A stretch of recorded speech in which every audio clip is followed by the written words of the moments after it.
Hi friends, എല്ലാവർക്കും UPSC mentor മലയാളത്തിലേക്ക് സ്വാഗതം. ഇന്നത്തെ വീഡിയോയിൽ നമ്മൾ സിവിൽ സർവീസ് ആപ്റ്റിറ്റ്യൂഡ് ടെസ്റ്റ് അതായത് CSAT അതിനെക്കുറിച്ചാണ് ഡിസ്കസ് ചെയ്യാൻ പോകുന്നത്. നമുക്ക് വീഡിയോയിലേക്ക് പോവാം. അതിന് മുന്നേ ചാനൽ ആരെങ്കിലും സബ്സ്ക്രൈബ് ചെയ്തിട്ടില്ലെങ്കിൽ സബ്സ്ക്രൈബ് ചെയ്ത് സപ്പോർട്ട് ചെയ്യുക. ഫർദർ നോട്ടിഫിക്കേഷൻസിനായിട്ട് ആ ബെല്ലൈക്കൺ കൂടി ഒന്ന് പ്രസ് ചെയ്യുക. UPSCയുടെ പ്രിലിംസ് എക്സാമിനേഷനിലെ പേപ്പർ 2 അതായത് പേപ്പർ 1 ഉണ്ട്, അതുപോലെ പേപ്പർ 2 ഉണ്ട്. GS പേപ്പർ 1 എന്ന് പറയുന്നത് ഏതാണ്? Current affairs, politics, geography, history അങ്ങനെയുള്ള സബ്ജക്ട്സ് ഒക്കെയാണ് GS പേപ്പർ 1-ലുള്ളത്. അതുപോലെ തന്നെ നമുക്ക് GS പേപ്പർ 2 ഉണ്ട്. പേപ്പർ 2 ഏതാണ്? CSAT ആണ്. പേപ്പർ 2 ആണെന്ത്? CSAT എന്ന് പറയുന്നത്, സിവിൽ സർവീസ് ആപ്റ്റിറ്റ്യൂഡ് ടെസ്റ്റ്. ഇതെന്താണ്? CSAT പേപ്പർ എന്ന് പറയുന്നത് ഒരു ക്വാളിഫയിങ് നേച്ചറിലുള്ള പേപ്പർ ആണ്.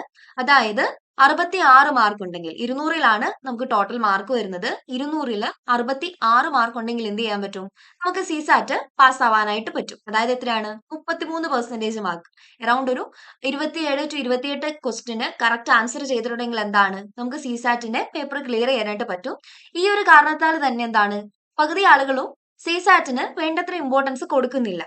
അതായത് ഇത്ര മാർക്ക് മതിയല്ലോ, ഈസി ആയിട്ട് ക്ലിയർ ചെയ്യാലോ എന്ന് വിചാരിച്ചിട്ടിരിക്കും. പക്ഷെ ഒരിക്കലും അങ്ങനെ വിചാരിക്കരുത്. എന്താണ്? CSAT പേപ്പർ നല്ല ടഫാണ്. ഓക്കെ, നല്ല രീതിക്ക് പ്ലാൻ ചെയ്ത് നല്ല രീതിക്ക് പ്രിപ്പയർ ചെയ്തിട്ടാണെങ്കിൽ ഇത് ഈസി ആയിട്ട് ക്ലിയർ ചെയ്യാനായിട്ട് പറ്റും. അതുപോലെ എന്താണ്?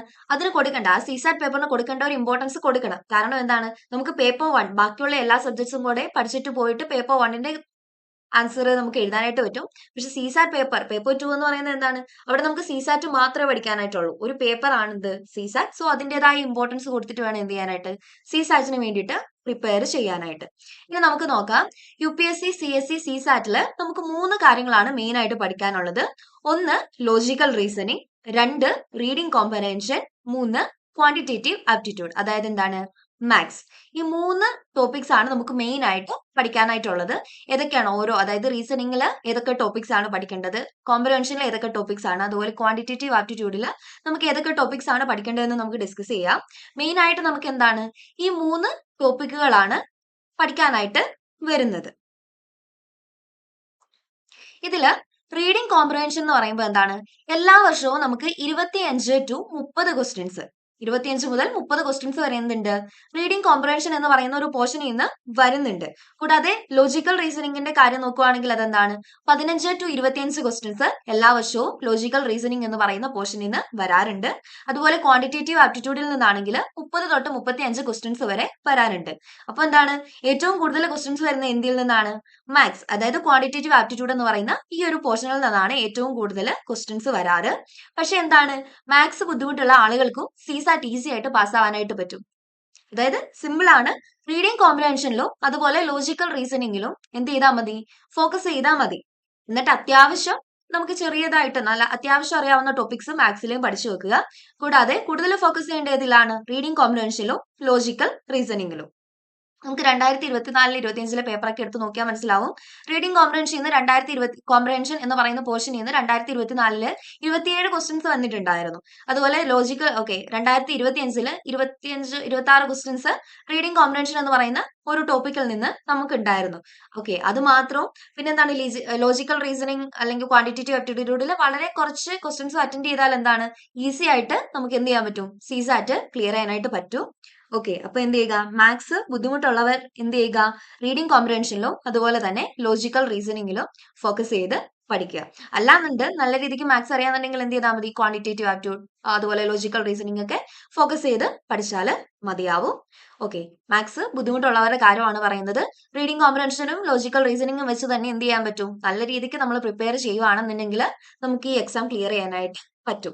മാത്സ് പഠിച്ചിട്ട് മാത്സ് അറിയില്ല എന്നൊരു കാര്യം കൊണ്ട് ആരും എന്ത് ചെയ്യത്തില്ല? CSATല് തോറ്റു പോവില്ല.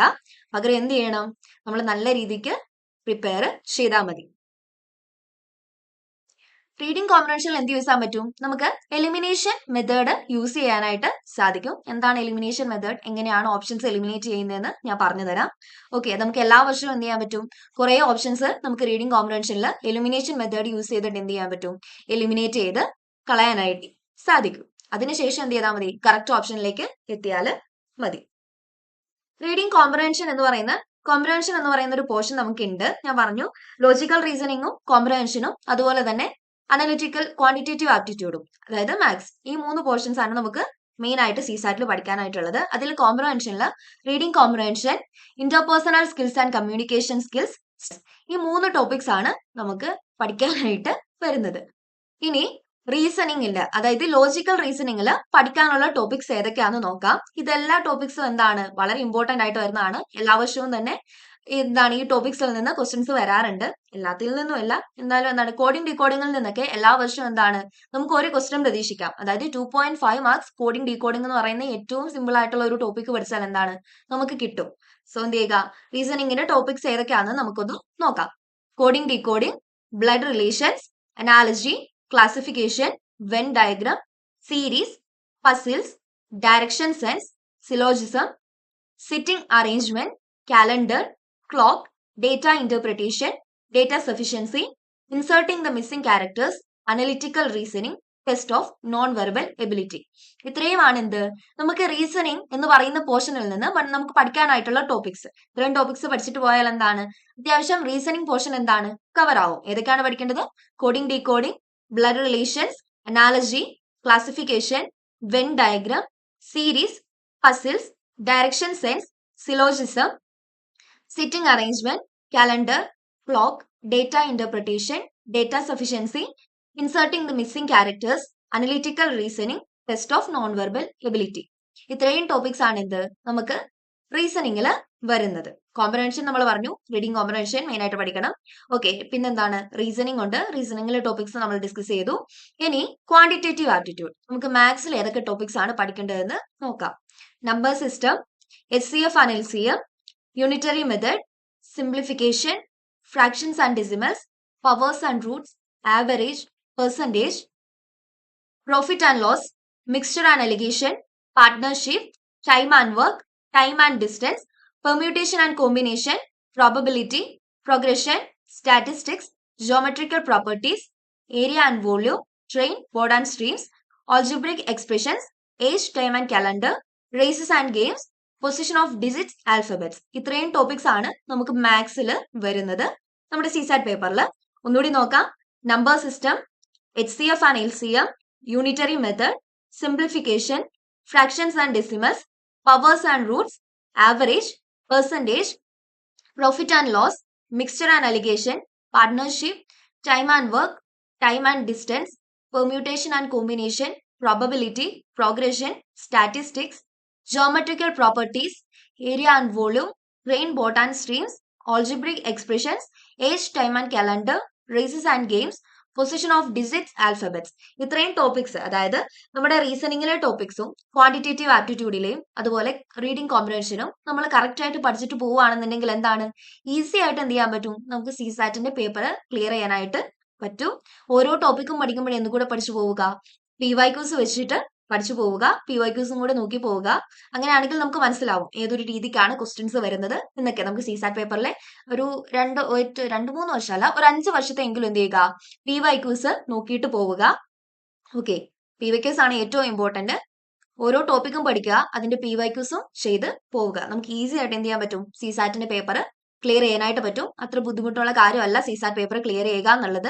പക്ഷെ എന്താണ് അതിന് കൊടുക്കേണ്ടതായ ഒരു ഇമ്പോർട്ടൻസ് ഉണ്ട്. അത് കൊടുക്കാതെ പോകുമ്പോഴാണ് നമ്മൾ സിസാറ്റിൽ ഫെയിൽ ആവുന്നത്. ചിലരെന്താണ് സിസാറ്റ് ഒരു പേപ്പർ 2 ആണല്ലോ എന്ന് പറഞ്ഞിട്ട് സിസാറ്റ് മാത്രം അതുപോലെ അങ്ങ് പഠിച്ചിട്ട് പോകും. അങ്ങനെ പഠിച്ചിട്ട് പോയാലും എന്താണ് നമുക്ക് പ്രിലിംസിൽ 2 പേപ്പർ ഉണ്ട്, GS പേപ്പർ 1 അതുപോലെ GS പേപ്പർ 2. 2 പേപ്പറും എന്താണ് ഒരുപോലെ പഠിക്കണം. സിസാറ്റ് പഠിക്കേണ്ടതുപോലെ സിസാറ്റും പഠിക്കണം, അതുപോലെ എന്താണ് GS പേപ്പർ 1ഉം പഠിക്കണം. എന്നാൽ മാത്രമേ നമുക്ക് പ്രിലിംസ് എക്സാമിനേഷൻ ക്ലിയർ ചെയ്യാനായിട്ട് സാധിക്കത്തുള്ളൂ. നമ്മൾ സിസാറ്റിന്റെ ക്ലാസ്സസ് എടുക്കുന്നുണ്ട്. ആർക്കെങ്കിലും ജോയിൻ ചെയ്യാൻ താല്പര്യം ഉണ്ടെങ്കിൽ ഞാൻ എന്റെ വാട്സ്ആപ്പ് ഗ്രൂപ്പിന്റെ ലിങ്ക് ഡിസ്ക്രിപ്ഷനിൽ കൊടുത്തേക്കാം. അതിൽ ജോയിൻ ആയിട്ട് എനിക്ക് പേഴ്സണൽ ആയിട്ട് മെസ്സേജ് ചെയ്താലും മതിയാവും. 2 മന്ത്സിലെ 2 മാസത്തെ ക്ലാസ് ആണ്. എന്താണ് റെക്കോർഡഡ് ക്ലാസ്സസും അവൈലബിൾ ആണ്, അതുപോലെ ലൈവ് ക്ലാസ്സസും ഉണ്ടാവും. ആർക്കെങ്കിലും ജോയിൻ ചെയ്യാൻ താല്പര്യം ഉണ്ടെങ്കിൽ എന്ത് ചെയ്താൽ മതി, എനിക്ക് പേഴ്സണൽ ആയിട്ട് മെസ്സേജ് ചെയ്താൽ മതി. ഓക്കെ, അതുപോലെ കംപ്ലീറ്റ് നോട്ട്സ്, സിവിൽ സർവീസ് എക്സാമിനേഷന് വേണ്ടിയിട്ടുള്ള complete notes and guidance available ആണ്. അതിനും എന്താണ് എന്നെ കോൺടാക്ട് ചെയ്താൽ മതി. നിങ്ങൾ എനിക്ക് വാട്സപ്പിൽ ഒരു മെസ്സേജ് ചെയ്താൽ മതി. ഞാൻ വളരെ അഫോർഡബിൾ ആയിട്ട് റേറ്റിലാണ് നോട്ട്സ് കൊടുക്കുന്നത്. വേണമെന്നുള്ളവരൊക്കെ എന്ത് ചെയ്യുക, എനിക്ക് പേഴ്സണൽ ആയിട്ട് മെസ്സേജ് ചെയ്യുക. ഓക്കെ, അപ്പൊ ഇന്നത്തെ ഈ ഒരു വീഡിയോ എല്ലാവർക്കും ഉപകാരപ്പെട്ടു എന്ന് പ്രതീക്ഷിക്കുന്നു.